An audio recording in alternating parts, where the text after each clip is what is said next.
Okay, so this is the step where we are going to add a couple rows of beads so that you can get started.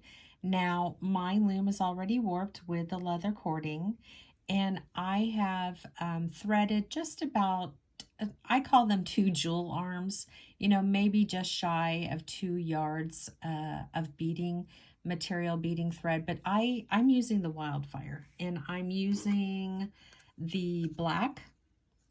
I do believe I mentioned that you could also use the red if you chose. And by all means, you don't have to use Wildfire. You can use another type of beading thread material, whether it's Nymo or, there's Super G, I think that's what it's called.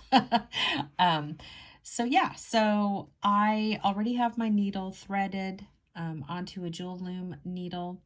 And what I'm going to do is I'm going to take the opposite end, and I'm just going to tie off over here on the side warp, and I'm going to leave a tail. Whoop.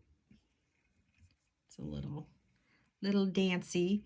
Now I want to work down about, what is that? A good like 3 inches, I guess, from the top here, because I want my project to be centered. So I might just come up a little bit here. Okay, and then I'm just for giggles going to give it just another little knot. And what I'm going to end up doing is taking this tail right here and probably weaving it back in when it's all done. Okay, so let me get the needle and thread. Woo, I got a lot. Alrighty. So the needle and the thread are on the left side. So let me just show you where things are positioned. This is the top of my loom. It is the furthest away from me. And this is the bottom of my loom, and it is the closest to me. And I have everything sitting right in front of me. So here's my hands, right? And everything is just like right straight up and down in front of me. And so I'm going to refer to this as the top. And again, this is the bottom that's closest to me. So I'm going to take the needle and the thread, which is on my left side. A lot of people will say, oh, well, are you left-handed? No, actually I'm right-handed, but this is how I learned.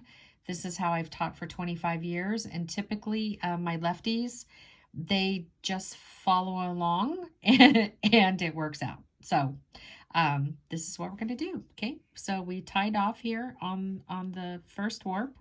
I've got the needle and thread in my hand on the left side of the loom. I'm going to come under the loom, transfer the needle and thread to my right hand, and then I'm going to pick up my first bead. So now I have laid out a pattern for this for these 2-hole beads, but you can always lay out all the beads and decide that they are speaking to you in a different way, and you can lay them out however you want. There is a pattern in the group, and hopefully that's legible enough for you to follow. Whoop, got a little hang up here.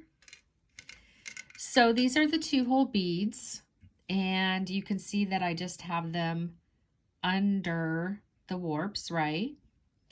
And so I'm just going to pop them up, and the first row is always a little bit of fun. There we go. And I'm using my pointer finger for those beads just to rest on. Now remember, I have mentioned that getting up and over this 1mm cord, leather cord, can be a little fun. So I'm going to take my time here, and you can kind of see how I'm popping the beads up, and then I'm really having to help guide them. And don't poke yourself. There we go. Awesome sauce. And oi. Again, just be really patient with this first row.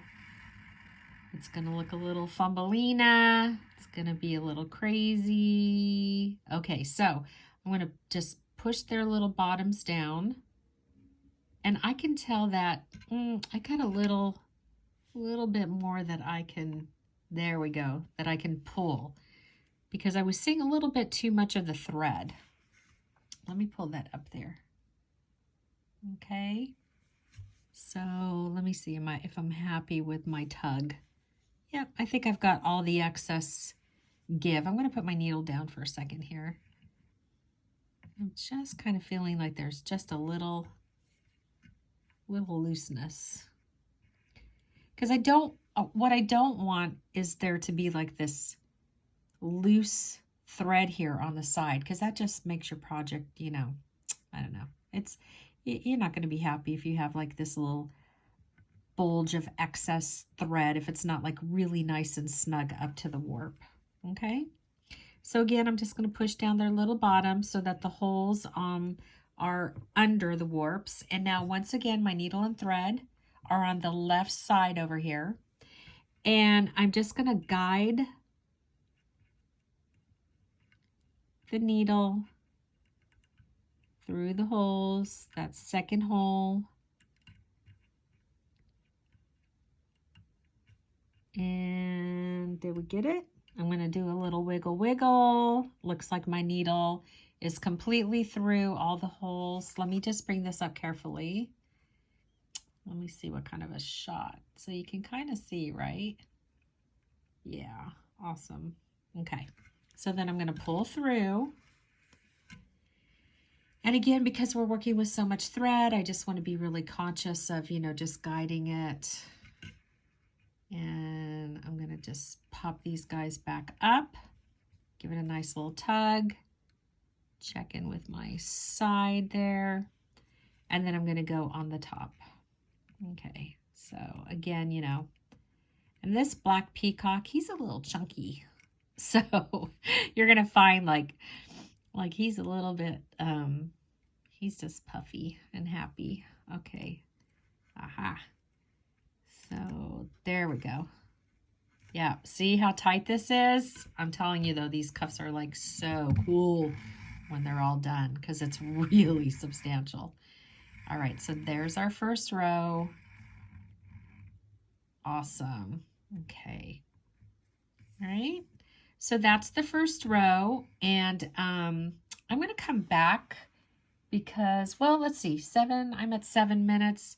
Let's see for giggles how far we can get, because I don't want it to be too difficult to upload this for you. So again, transferring the needle under the warps over to my right hand.